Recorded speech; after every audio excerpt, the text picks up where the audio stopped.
it over to Gretchen. Thank you. All right. So, I'm afraid of heights. Now, this is not a phobia. A phobia is like when you're afraid of something that's not actually harmful, like string or dirty fingernails. But heights are truly dangerous. You could fall, you could die. Worse yet, you could be crippled for life. Okay, but not everybody realizes how dangerous heights are, so if that's your situation, I kind of want to explain to you, what it's like, or why you should be concerned about heights. So let's say that you're in Cape May, and they have that lighthouse. It's a big tourist attraction. So your family goes to the lighthouse, and you go up these steps inside, and so that's good exercise. So everybody wants to go up in the lighthouse, that's fine. So you climb up the steps inside to the lighthouse, and you get to the top, and you step out the door, and you remember that you're afraid of heights. And at that point, there's all these people coming up behind you, so going back is not really an option. And so really the only thing you can do is kind of inch out of the door to get out of the way, and then plaster yourself against the lighthouse. The reason this is necessary, and this is what people don't understand, people think a height is like this passive thing, it's out there, it's high, it's like physics, there's gravity, it's just there, and you can just choose to stay away from it. But actually, heights are aggressive.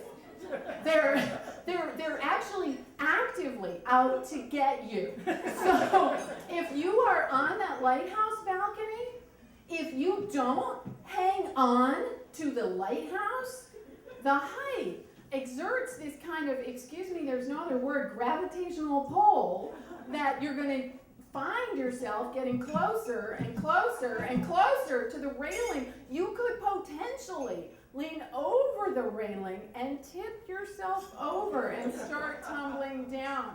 And so this is why heights are terrifying, and it's very appropriate to be afraid of it. Okay, so for this reason, I'm not a huge fan of roller coasters. Kind of made my peace, not really my recreation of choice. I would not, do what Jim did. Say, did you jump off Black Rock? Absolutely not. Do I look like an idiot to you? Of course I didn't. But I have made my peace with amusement parks, and, I like the kiddie rides. I can handle the elephants. So we went this summer with a family friend who I will call Paget because that's his name.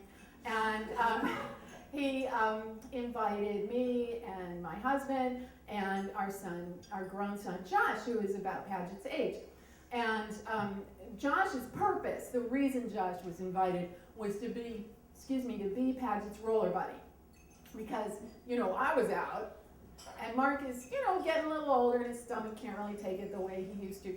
But Josh and Paget, they were just tearing it up. They hit Nitro, they hit Batman, they hit Superman. Basically, if it had man in the name, they were there. The higher the better. As long as the line wasn't too long, that was their only criterion. They went on Bizarro twice. I'm sitting under it and watching, this and this, and they come out and they're like, "You should go, Mom. It's like flying. It's super safe." I'm like, "Oh no, I saw you guys doing this, and I heard people screaming. No thanks." Well, so I was spending a lot of time watching other people do things. As it turns out, I hate being bored even more than I hate heights. So after a certain amount of just sitting watching other people do things, I said, all right, I'm going to challenge myself. I'm going to start trying some things too. So I went on the parachute drop.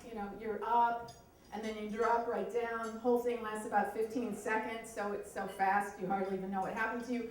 Went on the log flume, the whole point of which is that drop at the end, but it was okay because there was water, so I made it. And finally, towards the end of the night, I've been looking at this all day. I said, guys, I've been challenging myself. Now I'm ready. Let's go on the sky car. And they're like, okay. people take their babies on this guy car, so evidently it's supposed to be really safe. But the thing is, if you don't know, it's like this kind of capsule about the size of the interior of a Fiat, and it's hanging on a cable like, I don't know, like 4 zillion feet above the park. And you probably have really great views, which is what I was telling myself.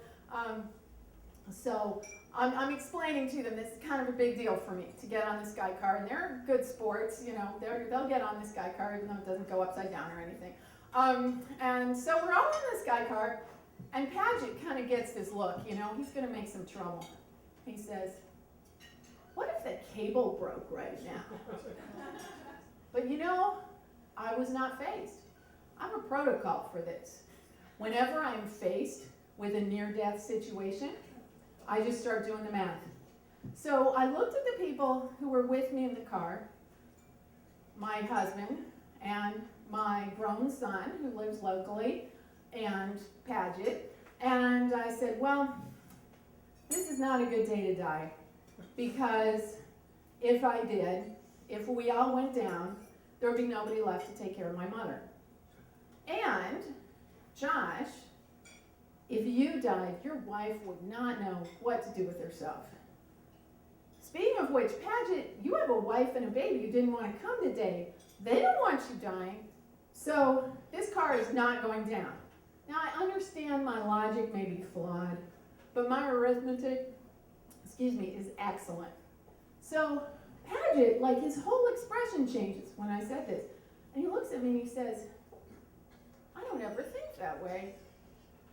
And Josh looks back at him and says, I think that way every day. That's how I get out of bed in the morning. My son, who loves roller coasters, who loves horror movies, but he's still his mother's child, and that's where his courage comes in, is what does he have to do to get out of bed in the morning, remember the people he loves. Thank you.